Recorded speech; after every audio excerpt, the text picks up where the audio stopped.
This is Horror Podcast.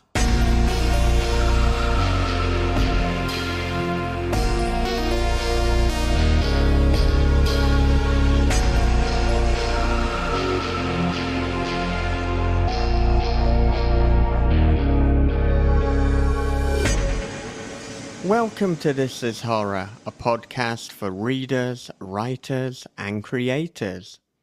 I'm Michael David Wilson, and every episode I chat with the world's best writers and creatives about writing, life lessons, creativity, and much more. Now today I chat with Christopher Landon, the film director, screenwriter, and producer known for films such as Disturbia, Happy Death Day, Freaky, and Paranormal Activity.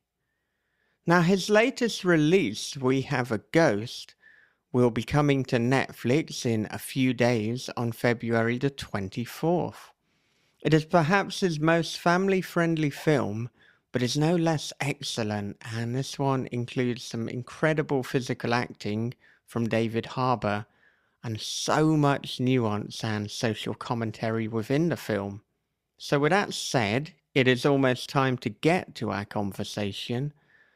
But first, a quick advert break. Hey horror fiends, it's Tim Levin here from the UK. I'm delighted to be an author guest at Horror on Main. Really hope you can join us there. It's going to be a lot of fun.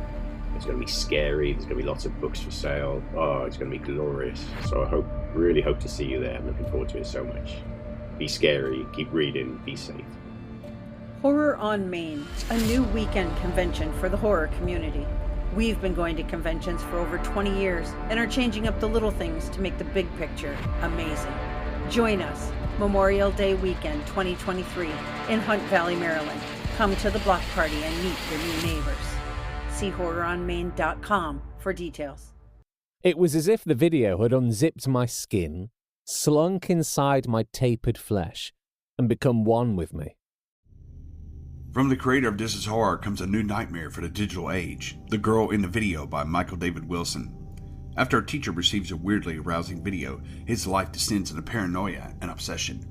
More videos follow, each containing information no stranger could possibly know. But who's sending them, and what do they want? The answers may destroy everything and everyone he loves. The Girl in the Video is The Ring meets Fatal Attraction for the iPhone generation. Available now in paperback, ebook, and audio. Well, without further ado, it is Christopher Landon on This is Horror. Chris, welcome to This is Horror Podcast. Hi there. I thought to begin with, let's talk about any early life lessons that you learned growing up. And it doesn't necessarily have to pertain to writing or filmmaking, but just anything that you learned during those formative years. Look, I started watching horror movies when I was really young. Inappropriately young, some might say. But I think what I learned was that horror was a really safe space, to sort of deal with any sort of fear or anxiety that I might have, And so I think that's why I was always drawn to the genre at an early age, because it was like, oh, okay, I feel better after I watch this stuff. Yeah. Which sounds weird, but it was true. No, I think that happens with a lot of us, and I think really there's something cathartic and comforting about it, and because you're watching it within the comfort of your own home, you kind of get that thrill of the horror, but without the actual danger element. Yeah, of course it really, at least as a kid, it really depended on what I was watching, Like if I saw like The Blob, I was like, Right. okay, that was cool, and I would go to bed. But if I watched, like Halloween, I would definitely like check all the doors and windows 20 times and wake up throughout the night. So, it still got me. Yeah. And I mean, when you say you were watching it from an inappropriately young age, Just how young are we talking? Honestly, I want to say I started watching stuff when I was about 6. Yeah. Yeah, so it was young. It was really young. And it was not, I mean, my dad, who was the one that was letting me watch this stuff, he still was screening it a little bit, Mm. like he would check to make sure it didn't look too gory. I think that's what he was more worried about, was sort of how violent and gory something was. Um, but if it sort of seemed okay, that's where I started. And then eventually, and it wasn't long after that he just was like, whatever, go ahead, watch what you want. I think he kind of figured out that I probably wasn't going to turn into a serial killer, so he felt okay about it. I mean, that's always a good one, particularly as a Good indicator. parent. It's like, let's try to make sure our kid doesn't become a serial killer, you know? Yeah, it's a good But baseline. yeah. But did you know that you wanted to go into film or story writing or creating on some level from an early age too? I mean, I don't think I saw a direct career path at an early age, but I knew that I loved to write and that I loved Mm. movies. And I was one of those kids that failed in a lot of subjects. I think mostly out of disinterest, or just sort of not really applying myself. But whenever I had an opportunity for creative writing, I excelled, Mm. because I loved it so much. And so when I was in high school, I started to make short films with my friends. Mm. Some of them, were sort of linear, sort of narrative things, and a lot of it was experimental and weird. Some of it drug induced. um, but yeah, and I think that's when I really started to kind of figure it out, that there was a possibility of a career path. So when I graduated high school, I immediately went to film school and also, started to get internships at different production companies so that I could kind of learn how things worked behind the scenes. So my interest and my sort of pursuit were pretty immediate. Yeah. Yeah, and in terms of those initial films you were making, like who, if anyone, did you show them to? And then I guess what were some of these wild stories? I'm just so intrigued as to what did you start off writing? Yeah, I mean, one of the films we made was a zombie sequel to Xanadu. Right. Oh my God. That was a weird one. And then the other stuff was really weird. It's funny though. We really only kind of watched it among my little small core group of friends. Mm. Although one of the experimental films that I made with one of my best friends, the tape, and this is dating myself, literally the VHS tape that it was made on, ended up I loaned it to a friend and then they copied it. And then I guess it started to circulate years later in different colleges. And I only know this because I was walking down the street, like in my late 20s, I think, or early 30s, and someone stopped me because they recognized me from my film. And they were like, "Oh my God, we used to get drunk every Friday and watch your weird movie." So I was like, yeah, cult status. So that was pretty funny. But yeah, otherwise I would never share it with anyone in my family. Like, no Yeah. way. Yeah. And so with that particular film, have you ever found it kind of come back to haunt you? Have there been people since you've No, yeah. there's nothing bad in it. It's just weird. And as far as I know, it's just all but vanished. I don't know if it exists anymore. I don't have it, so it's long gone, I'm sure. Yeah. So if anyone listening does have it, you can Yeah, if you have email it, in or please post maybe it, because yeah, I would love yeah, that. yeah. So I mean, I know too that one of the ways that you got started was so you started studying screenwriting at university, but then you actually dropped out of the screenwriting course because you were offered a writing job by Larry Clark. So Yeah. That's a pretty insane sequence of events. How did that come about? It was very strange. So in all my spare time, I would write, so I would write screenplays, just random things, random ideas that I had. And I also made a short film while I was still at university, and we had like a screening of it, and the producer saw it, and they approached me and asked me if I had any writing samples. And so I gave them a script that I had written.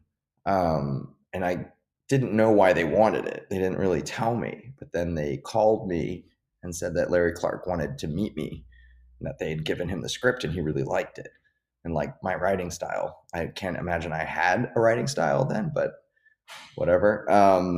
So Larry, after I met with him and the producers, they said, if you write the first 60 pages and we like it, then we'll make a deal with you and you can keep going. But if they didn't like the work, then that was it. Like I was done. So it was sort of a dicey, weird situation, but I didn't have anything to lose. And I recognized what a cool, potentially great opportunity it was. So I just jumped all over it, and luckily they liked it. They were happy. I kept going. They made a deal. They made the movie, which was even more shocking. And I was still in school at the time, even when the film came out, and I was trying to juggle my schooling and also the suddenly having like a gig, and people wanting me to work. And so I just decided to drop out, which made my mom freak out. Right. But it was what I wanted to do, and I was able to get an agent, and I started to get hired to do some stuff. So that's kind of where things began. It was short-lived because I was green, and I think people quickly realized I didn't know what I was doing. Right. So it was like a big moment where I was like, 19, 20 years old with a film out, and people hiring me, and then all of a sudden they were like, oh, he's 19 or 20 and he's an idiot. So and so that was it. So like after a couple of years, like I had no career anymore. So I just kind of stopped and started to figure out other stuff to do until I found my way back to writing. It is so weird as well that, of course, you were doing a university course to get a screenwriting gig, but then you ultimately had to drop out of university because you had one. It's like, that's not the way. Yeah, I know. Well, I mean, I think the university thing wasn't necessarily, there was only so much they could teach you. And that was the thing I think I really understood the most, was that I quickly realized that my best education was going to be outside of that classroom and outside of that environment and in the field. And so the job itself was an education for me, and the internship too, because, that's all I did for those companies was read screenplays all day long and evaluate them. And so that for me was the best education I could have gotten, because I was learning what worked and what didn't on the page. So that was super helpful. Yeah. And so then for those starting out screenwriting, as someone who has read a hell of a lot of screenplays, what are some of the things that are kind of indicators like, okay, this is going to be a good one, and equally what are indicators like, yeah, this screenplay is not going to work? The first 3 pages. Honestly, you can tell, like, in the first 3 pages, if this is something that's going to at least be well written. It may not necessarily be the kind of story that I like, but you can get a sense that you are in good hands. And that I was able to always recognize fairly quickly. It was very rare that a script was kind of poorly written for the first, 15, 20 pages, and it suddenly turned a corner and got great, So that was definitely something that I was able to recognize, but also really learning about sort of that writing, that screenwriting didn't have to be so dull and functional, in its approach, that it could be more literary. There were all these rules that they were trying to shove down my throat at school about, like, you can't put anything on the page that isn't on the screen, and all these other kinds of rules. And that turned out to not be true, that that you needed to entertain the reader while you were taking them through your story. And that there was a way to do that. So that was definitely something else that I kind of started to learn from other writers, Yeah. you know? So that was a big help. Yeah. And then just to give us a sense of the timeline, so of course Disturbia came out in 2007. So at what point was it that you were working with Larry, and then kind of what happened for you to then get the Disturbia gig? Yeah, that was another kind of weird road, because after my nosedive career-wise, you know, I went off and started to, like I said, I started to get other jobs. Then eventually I moved to Texas. And I was about to start studying to get my real estate license, because I was like, oh, I'm just going to sell houses here in Texas. And then because I was living there on my own and I didn't know anybody and I was really lonely, I wrote a pilot, which I'd never done before. I'd never written anything on the TV side. And it was sort of my sort of spin on the Invisible Man. And so I wrote a pilot, and then I sent it to a friend of mine who was a producer. And I sent it to her really as like I think I even wrote in the email something like, can you read this and just tell me how bad I am? Because I hadn't written anything in a while. And I was very excited about the idea, but at the same time I thought, well, this is probably bad and not worth anyone's time, but I wanted to get somebody to verify it for me. And then I didn't hear from her for weeks. And so I thought, oh God, it was bad. Like, she can't even call me back now. And then about 3 weeks later, she called me and she said, I hope you don't mind, but I sold it. And I was like, what? So she had sold the pilot to CBS. So I had to come back to LA, and I wasn't permanently back in LA. I was sleeping on my sister's couch, which I'm sure she hated. And and while I was waiting to kind of find out if this show was going to happen, I started to write Disturbia as a spec script. It was just an idea that I had. I was sitting in traffic, and there was a story on NPR about Martha Stewart on house arrest, and that was what sort of sparked the idea. So I wrote it, and then it's funny because the show didn't happen. They didn't make it. But then I sold Disturbia, and that did. And that actually happened quickly. Like, they made that movie very quickly after I wrote it. And that was what kind of ultimately brought me back to writing and made me realize, okay, I think I'm onto something here. Like, maybe I'm better than I thought I was. And so I started to write again as a career. Yeah. And I know that you've described Disturbia as a kind of Hitchcock meets John Hughes. So, I mean, that's a hell of an elevator pitch on its own. Like, okay, what's going on here? Yeah, it was funny because it seemed so obvious to me, you know, and sometimes the best ideas are, and to the point where you try and research to find out, like, well, how many of these movies exist already, you know, and then you find out, oh wait, there aren't any. Yeah,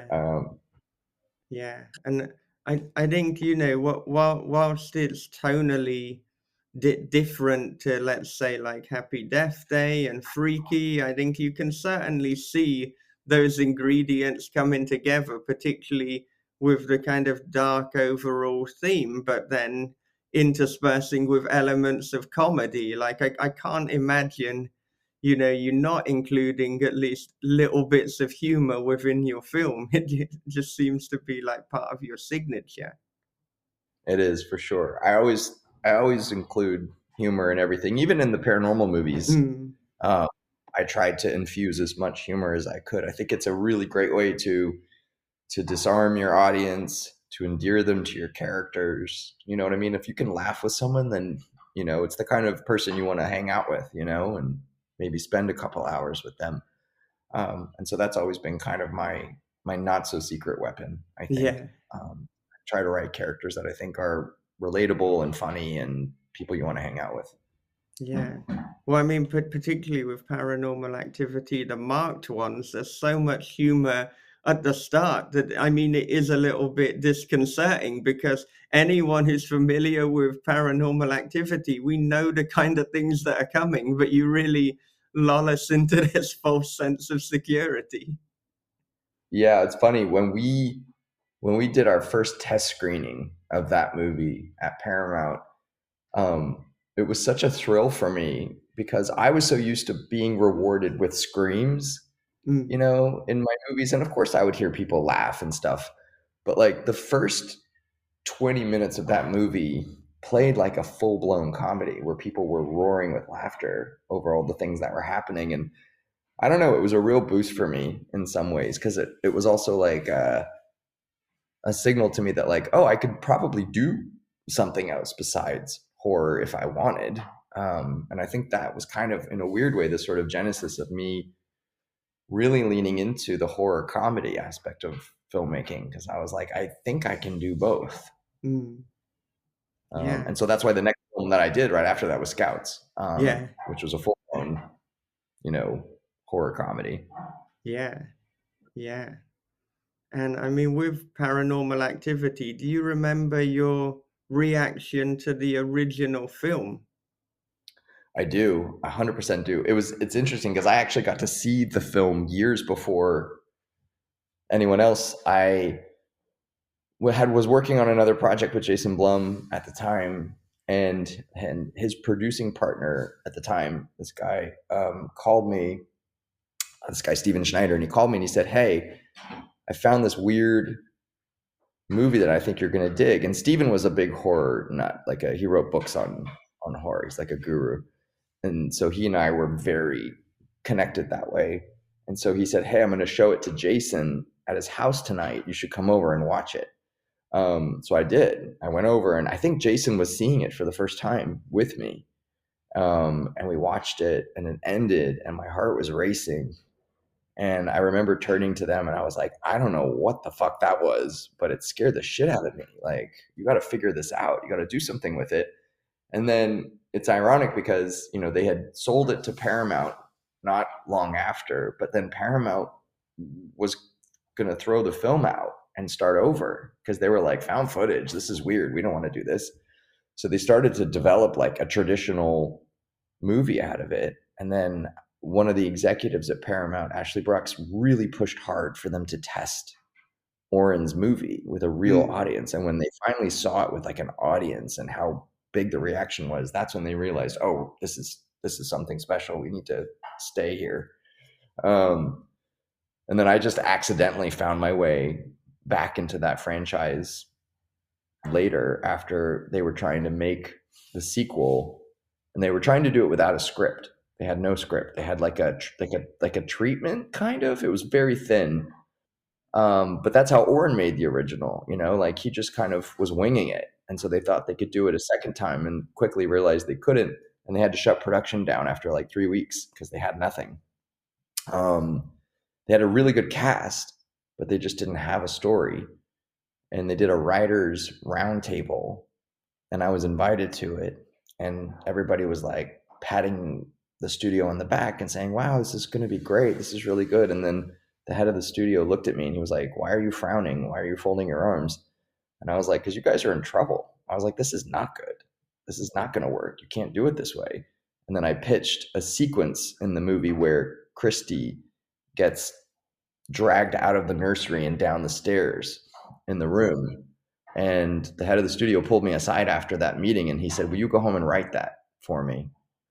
And I was like, "All right, sure, what the hell?" So I wrote it, and then I guess they all shared it with each other, and they were like, "We should hire him to like keep going." So they brought me on at that point, and that's how I got involved with that whole franchise. It was an accident, like most of my career. I think it's showing as well the power of just being honest. You know, you had people watching this and just nodding like, "Oh yeah, this is really good." And you're like, "No, it's not. There is a problem here." Yeah. I mean, I think that's a thing that I've really tried to stick to in my career, and sometimes to my detriment. But I don't think faking it or kissing ass or brown nosing just because you think that's what you're supposed to do in a room like that is the way to go. And it's not that I don't set out to be insulting or to diminish somebody else's work. But in a situation like that, I'm not going to sit in a room and pretend like everything's fine and, it's all great. I think a lot of films end up really damaged as a result of that kind of thinking, where people are afraid to tell the truth or afraid to be honest about what time it is. And I certainly want that from people with me, like when I show my films to audiences and test screenings and stuff, I want the truth. I want their unvarnished opinion. I want to know what sucks and, what works. And so it's the only way to make something better is to get honest feedback. And I think a lot of filmmakers start to kind of wall themselves in. And then their movies start to suck because they get too powerful and they get too big. And then there's nobody that's telling them this is bad. And thank goodness with Paranormal Activity that they kept it as a found footage film. I mean, that's one of the things that makes it so special, like particularly, with the original, because like the Blair Witch Project, I think when it came out, there were genuinely people who were a bit confused as to like, hang on, is this real? They thought it was Did real. this actually happen? Is this a film or is this not? What is going on here? And obviously, if you'd have just made it as a traditional film, then you couldn't have got any of that. Yeah, it's true. And it geniusly blurred that line for people, even I had people when 2 came out, I had some random people ask me, like, was it real? I'm like, no, not real. Yeah, for you as a filmmaker and screenwriter, what do you think are some of the advantages and disadvantages of writing a found footage film within horror?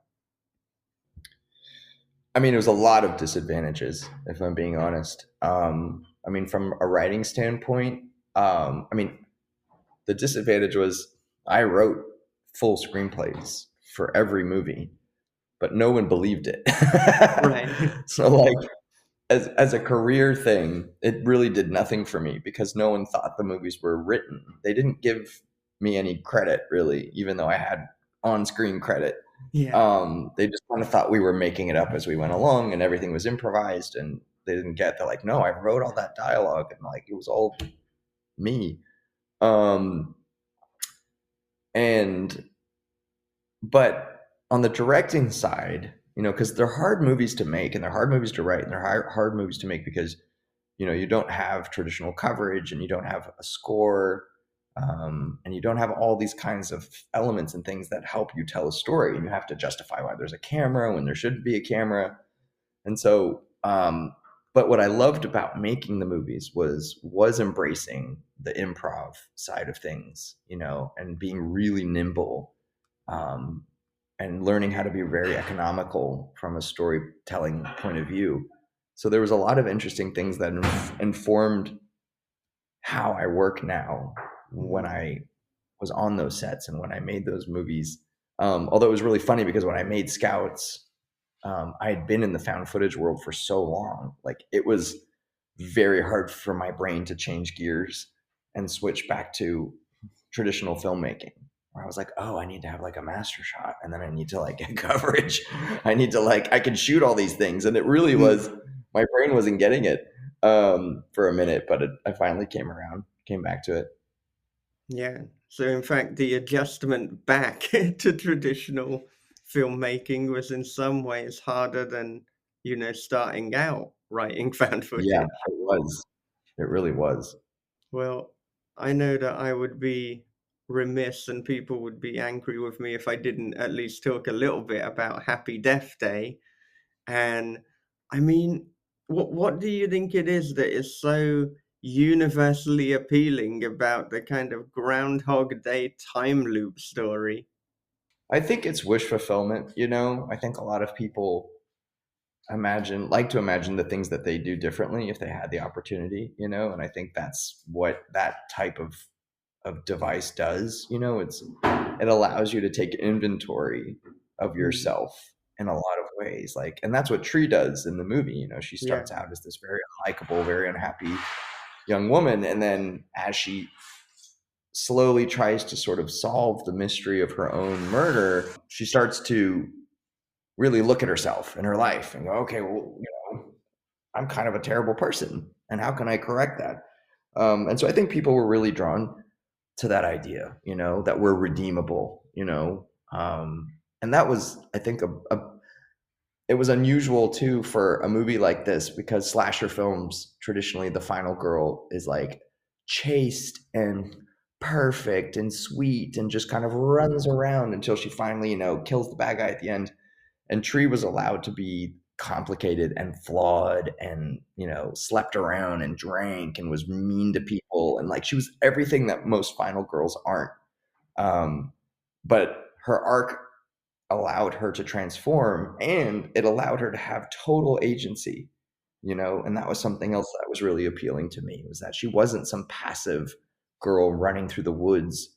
She was on it. She was on her own case and trying to solve her own murder and also trying to become a better person. So I think it really kind of was a movie that, for me at least, was really trying to sort of re-examine and reorient the final girl trope. Yeah. And I mean, continuing with the idea of wish fulfillment, if you could reset a time, is there a period you would go back to and start over? It's funny, I would say no. Mm. I would not want to relive or be stuck in the same day. Yeah. Because I like the forward movement. And I think, honestly, that question is what Happy Death Day 2 was about. It was really about, okay, so sure, maybe you can change the past, but should you? And the answer is clearly no. Like, the things that happen to you in your life were meant to happen. They inform who you are as a human being, and to change any of that would be to change you, fundamentally. And so that's why I made that sequel, because I wanted to talk about that. So, and it's something that, like, there's a really good Stephen King book. It's the book about the Kennedy assassination. Oh yes, yeah. 11/22/63, and that book talks a lot, is very involved in that kind of thinking. Like, sure, you could go live in a different time and find love and all these things, but those kinds of changes sort of alter the course of the future, and usually not in a good way. Yeah. So yeah. And I know that you have an idea for a third in the Happy Death Day series. Is there anything you can say about it, or is there any movement on that front? I mean, it's funny. Like, I saw, it's been circulating again since I've been doing some press for Who You Have a Ghost, and I saw someone tweet, like, if he does sci-fi again, I don't want it. And I'm like, well, I've got some really bad news for you, because the third movie was going to be a combination of sci-fi, heist, and apocalyptic disaster movie.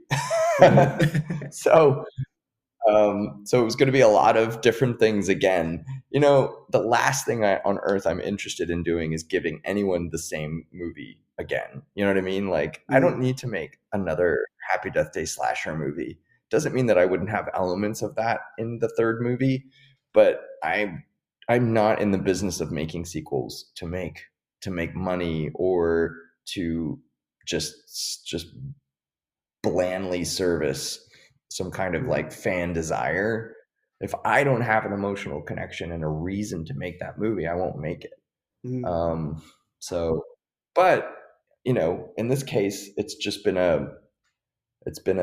was a tricky thing, because the second movie wasn't as successful as the first, financially speaking, even though it was very successful. But I think from the studio's point of view, it didn't justify the third movie for them. And it's a total bummer. And I think that we've actually sort of managed to gain a lot of fans over the years. And so I think that it would be a bigger audience if we were given the chance. But I'm not in control of that, so I have no say in it. And, it's really in Universal's court, and it's up to Jason Blum and Universal to decide if they actually want that third movie or not. Yeah, yeah.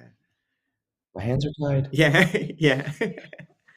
I think that as well, Happy Death Day feels a lot more violent than it actually is, because you obviously take us right up until the moment of her death and then cut away. Whereas with Yeah. Freaky, you're like, right, we are going all out. I mean, goodness, particularly the Alan Ruck death, which might be the most It gleefully was a over the mess. top. Yeah, It yeah. was so gory. But I mean, how did it feel kind of making something where it kind of feels violent, but it actually isn't if you play it back? And in a similar way, even though obviously a radically different film to the original Texas Chainsaw Massacre, you have this illusion or this memory that, wow, it's a super violent film. But when you look at it, it's like, no, it's not. It really isn't. It's all about the power of the mind. So was that something that you were very conscious of going in? And did you kind of need to get this PG-13 rating? It's funny, I had written it. I'm not a credited writer, but I had rewritten the movie extensively, the first one, and I wrote the deaths to be really violent, because I thought we would shoot it. And then when I was in early pre-production on the film, I remember, Jason, in the studio, and they said, "Hey, how do you feel about it being PG-13?" And initially I was like, "Oh God, terrible. Why would I ever do that?" But then I really did think on it, and I was like, wait a minute. It actually makes more sense story-wise for us to actually not see the aftermath of her death. Like, we should be taken right up to the edge of it. So I actually went back and rewrote it, and changed that, because I was like, this is actually better. And it honestly wasn't like, oh, I'm being forced to make a PG-13 movie. It just made more sense to me. And I knew that I would be forced to be more suspenseful, and I would have to be a little bit more creative in how I shot these sequences. And I was excited by it. I thought it made more sense. And I thought it needed to be a less gory, more suspense and sort of romance forward movie, because I just thought it was better that way. But that's why when I made Freaky, I was like, this kind of concept, this kind of body swap concept where, a young sort of shy girl swaps with a serial killer. I was like, that has to be gory, because it only succeeds if we see her doing the most horrible, violent things to people, And so that's why we went into that movie without any questions about what rating we were going for. In fact, I wanted to push it as far as we could. I wanted to have to power wash the ceiling of the gymnasium after we killed Alan Ruck. Yeah. Which we did. Yeah. So yeah, the rating it's very specific to the sort of the temperament and personality of a movie. Yeah. And I'm glad I didn't make Happy Death Day R. I think it would be a different movie, and I don't think it would be a better movie. Yeah. Yeah. And I mean, the kind of physical acting of Vince Vaughn in Freaky is up there with the absolute highlights. And in fact, similar to with We Have a Ghost, when you have the physical acting of David Harbour, because you've got, two very imposing characters that are effectively having a lot less dialogue. And for Vince, I mean, he's effectively having to embody what, like a 15, 16-year-old girl, but he just absolutely nails it and pulls it off so well. Yeah, I mean, it's so funny too, because you look at these two very different roles. Vince's sort of like absolute ultimate weapon is his ability to be sharp and quick and talk. You know, like Vince is a talker in a great way.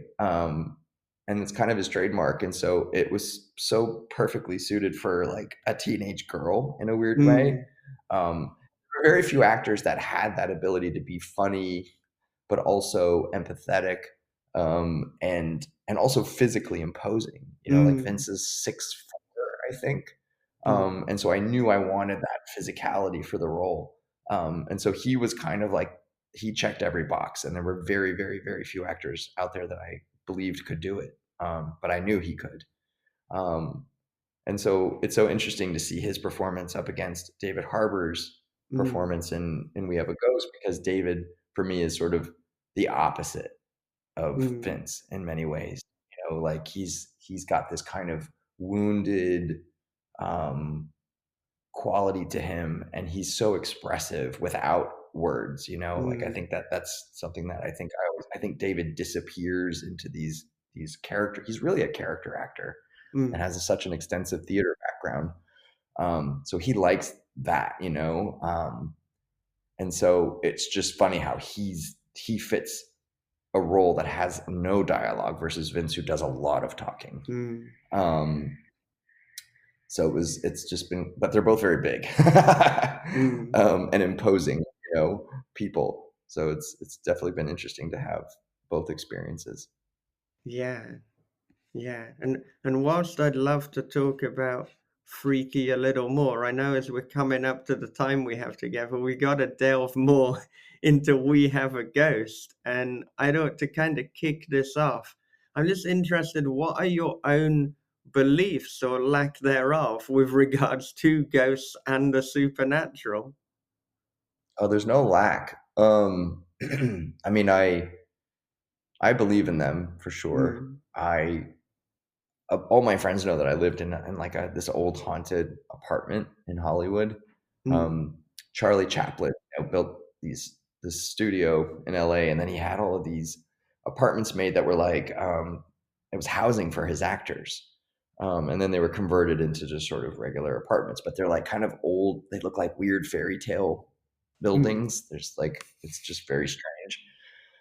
And I had a very nice ghost who lived in my apartment. And the first time I encountered it, I was home and I was in my bed reading, and I had a roommate.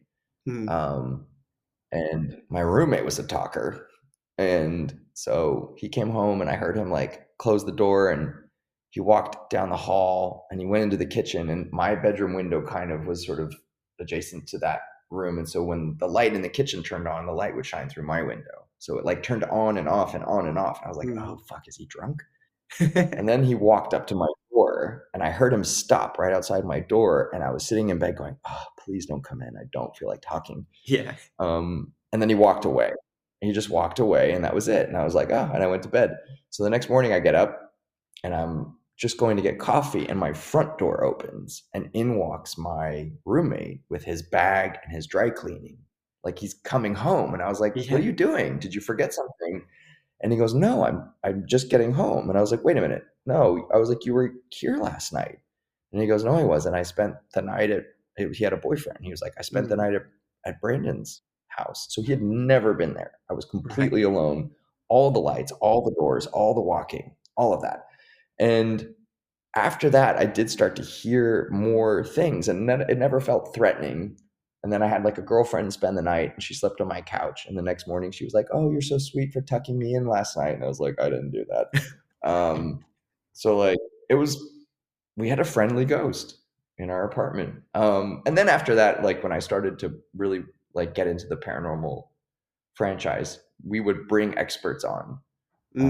We had one guy in particular who was a professor of like parapsychology at UCLA, and he told me stories, like really scary stories of some of the stuff that he encountered. And he's not like a quack. This isn't like some guy that seems mentally in fact, he had his own list of criteria when he would investigate hauntings in people's homes. Like he would he would meet them in a public place first, like a coffee shop, because he was psychologically evaluating them without them knowing it. And then if he felt like they passed the test and he would go to their house. He would make them stay outside, and he would walk the house himself because he was not looking for a ghost. He was checking for loose venting, or a draft that could be coming from some, like he was looking for all the logical reasons why a person might think they had a ghost but didn't. But he said he had encountered things on a couple occasions, but he actually quit that job and became a professor when he was attacked. Like he went to some woman's house and she was really scared and said there was something really bad in her house. And he said that he opened a closet and something grabbed him by the throat and pushed him against the wall and told him to get out. And he was done. And so like that still gives me the chills. So yeah, I don't know. I buy it. Yeah. Did you ever try and look into the origin of your friendly ghost? Like try and find out what was going on there? No, it was too hard because there were so many people that had lived in that building. I mean, it had been there for 100 years practically. And so like there was so much turnover that I just really didn't know how I would figure that out. And I think I tried to just be content with that. It was like not trying to kill me. Yeah. I imagine your friend was pretty freaked out when you revealed, like, I wasn't the one who tucked you in at night. It's like, holy shit, I'll find a different couch to sleep on. Yeah, she didn't spend the night again, I'm sure. Yeah. That was it. Yeah. But I mean, I know that one of the inspirations for We Have a Ghost was a Vice story called Ernest. So how did you first read that one? So it was a short story that was sent to me by my agent at the time. And he had really good taste in literature, and he sent it to me and said, hey, I think you're going to really like this. And it was more like it wasn't like you should turn this into a movie. He really sent it to me like, you'll enjoy this read. Yeah. But when I read it, I was really struck by it and sort of felt like I knew what the movie was right away. And so I really pursued it aggressively. And once I was able to get the rights and set it up, I kind of just went straight to work on writing the movie and, adapting that short story. It was great because it felt like such a cool jumping off point for a movie. I really like the characters. I like the sort of social media lens that it was looking at a ghost story through. I thought that was really unique. And it felt like a modern kind of Amblin-y movie to me, or at least the potential to be that, and it also was a vessel for me to explore a lot of different themes that I've been interested in and wanted to kind of examine in a movie like this. So it was just kind of like the right thing at the right time. Yeah. And I think this story as well, like the Vice story, it does have that similarity to Paranormal Activity in the sense that it's like, is this a story? Is this an article? Did this actually happen? Like it's very kind of just like matter of fact about it. So it does blur that line, which I love. Yeah, that's how Jeff wrote it, which I think it's part of its charm, is that it is very matter of fact. Like, so there's a ghost in this guy's house, and this is what he decided to do. But again, it's a sneaky story too, because it focuses very much on the father character, Frank, and how he kind of thrusts his family into the limelight, and how he's really abusive to the ghost, and that his son very, very quietly in the background befriends the ghost, And for me, that's where I saw the focus pull for the movie. I was like, oh, this movie is about the kid. It's not about the dad. And so that's where I started, I really tried to. So like even in the movie, in the book version, Frank finds the ghost first. But in the movie version, Kevin does. Because I kind of wanted it to be his story and like wanted it to be a secret he's trying to keep that of course he can't. And so that was kind of the starting point for me. And then just about trying to sort of figure out, okay, so how do we add a story engine here? Like what does Ernest want or need? And how is Kevin going to help him figure that out? And of course, for me, it was, okay, he doesn't remember anything. He doesn't even know why he's in this house. And so there's a mystery that I was able to kind of build out, and then also add kind of this sort of external threat, with this sort of shadowy government agency pursuing them. And so kind of allowed it to give it some of that kind of fun ET-ish kind of stuff. But then ultimately really just a movie about, it sounds corny, but like feeling seen, about finding unusual friendships, about fatherhood. I have 2 kids of my own. And so there was a lot I wanted to explore about my relationship with my kids, and also my relationship with my dad, who passed away when I was 16. So there was a lot to unpack there for me. And it was just nice that I had this really fun Trojan horse, to do it in. So that's We Have a Ghost. Yeah. I mean, I think that you have packed perhaps more into this story than any other film. I mean, there are so many layers to it. Obviously, you're talking about exploring the family dynamic, but you've also got things about, human rights and how certain people are treated like they're less than human. You've got the obsession with social media and validation, and how that can obviously go too far when you're just chasing clicks or chasing money. And then, of course, you've got what is unfortunately probably a very realistic reaction as to how the CIA would be if there was ever a ghost actually discovered to a point where it could be captured. Right. We haven't even mentioned, Jennifer Coolidge, and obviously the kind of parody of the fake medium. And I love that scene too. It's like, well, let's have some fun with her. Let's Yeah. get Ernest to act You get as a Jennifer pulp. Coolidge in your movie, you better do something good with her. Yeah.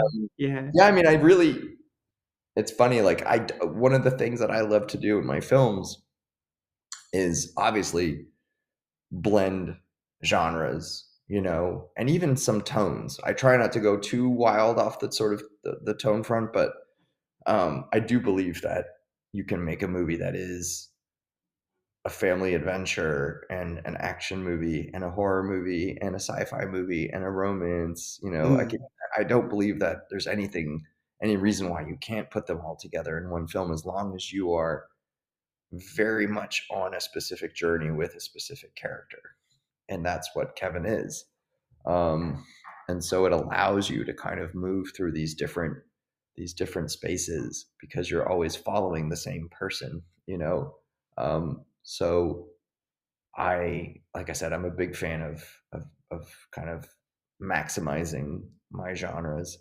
The film, and this really was for me my best opportunity to sort of kind of keep one foot planted in my past, and specifically the sort of my horror roots, but also really show people that I have another side of myself, that can make a bigger movie, a more action focused movie, a movie with much more scale, because I spent a lot of time obviously in the Blumhouse kind of lower budget world.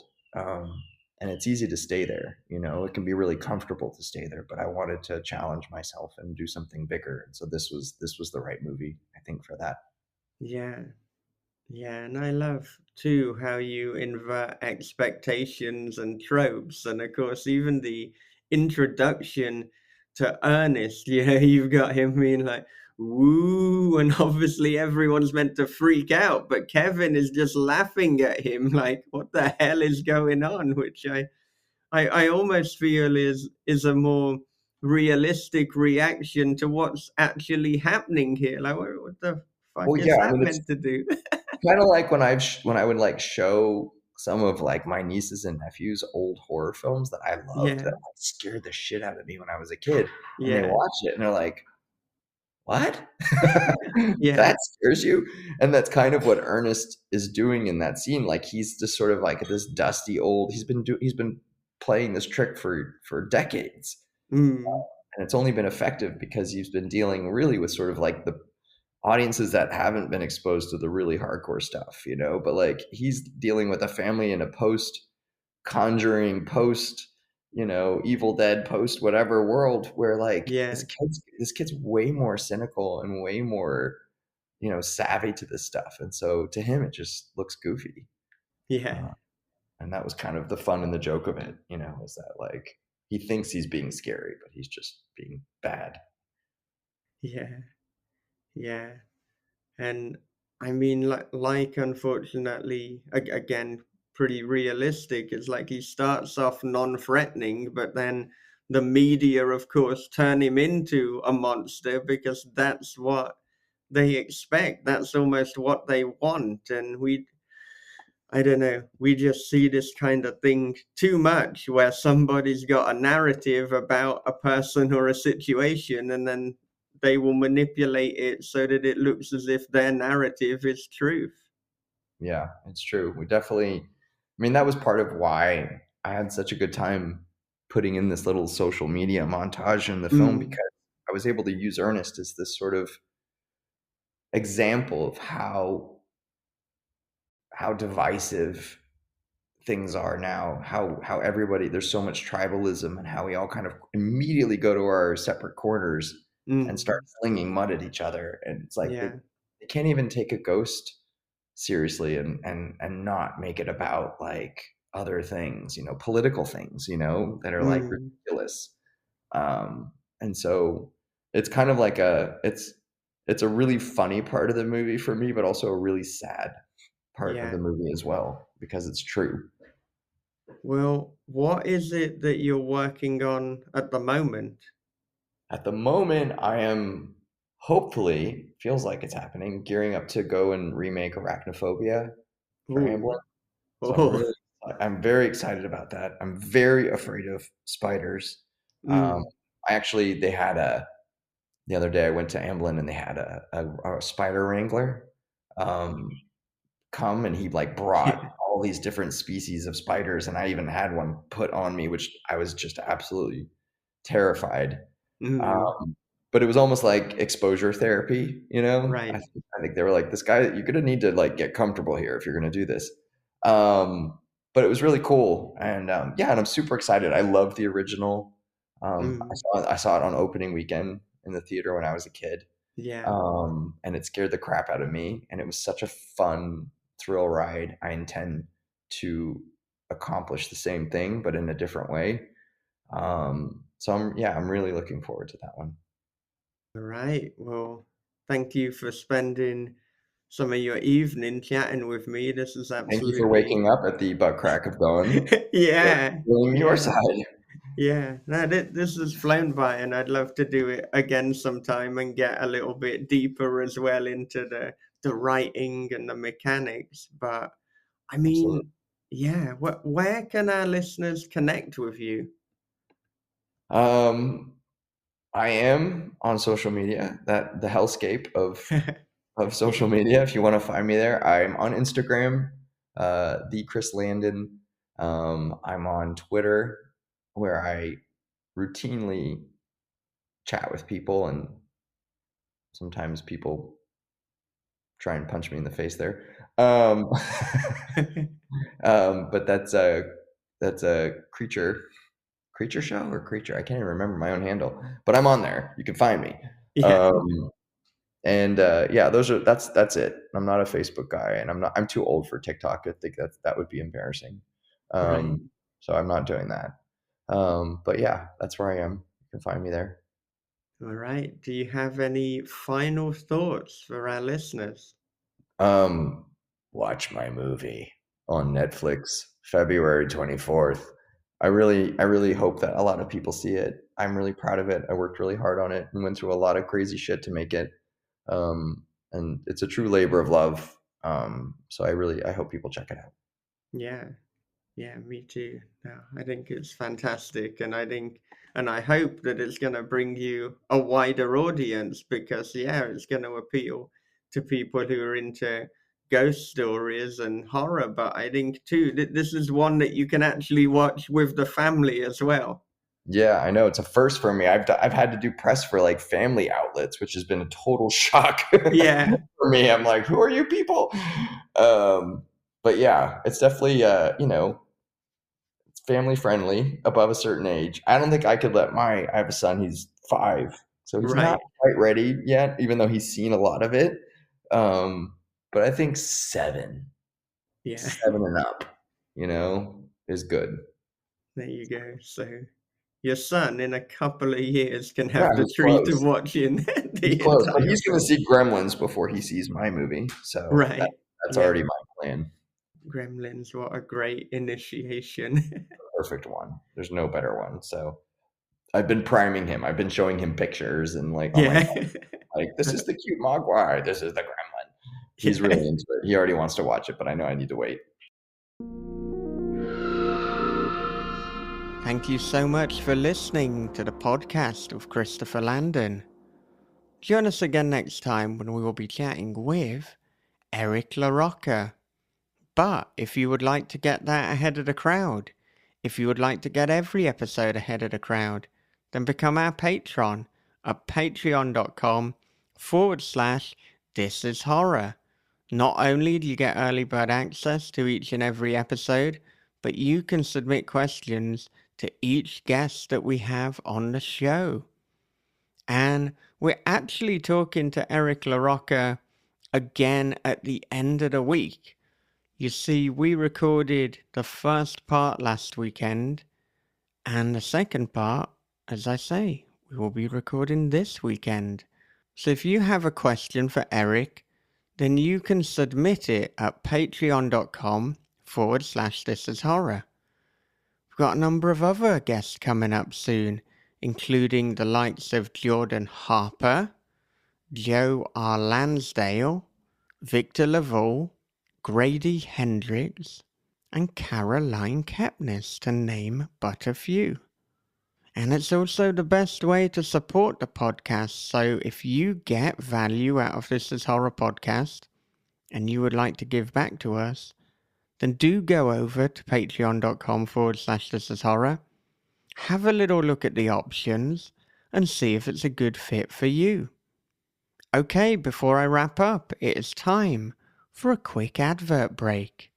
It was as if the video had unzipped my skin, slunk inside my tapered flesh, and become one with me. From the creator of This Is Horror comes a new nightmare for the digital age, The Girl in the Video by Michael David Wilson. After a teacher receives a weirdly arousing video, his life descends into paranoia and obsession. More videos follow, each containing information no stranger could possibly know. But who's sending them, and what do they want? The answers may destroy everything and everyone he loves. The Girl in the Video is The Ring meets Fatal Attraction for the iPhone generation. Available now in paperback, ebook, and audio.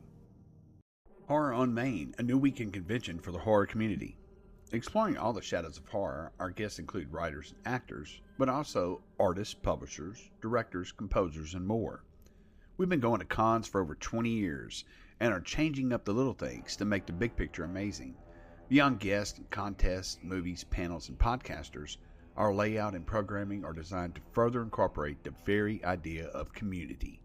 Join us Memorial Day weekend 2023 in Hunt Valley, Maryland. Come to the block party and meet your new neighbors. HorrorOnMain.com. As always, I would like to end with a quote. And once again, I am going for something from one of the Stoics, and really because I think Stoicism is so informative in terms of living the good life. I think it's one of the finest philosophical schools of thought. And this particular quote is from Seneca, who said, "It is not because things are difficult that we do not dare. It is because we do not dare that things are difficult." I'll see you in the next episode with Eric LaRocca. But until then, take care of yourselves, be good to one another, read horror, keep on writing, and have a great, great day.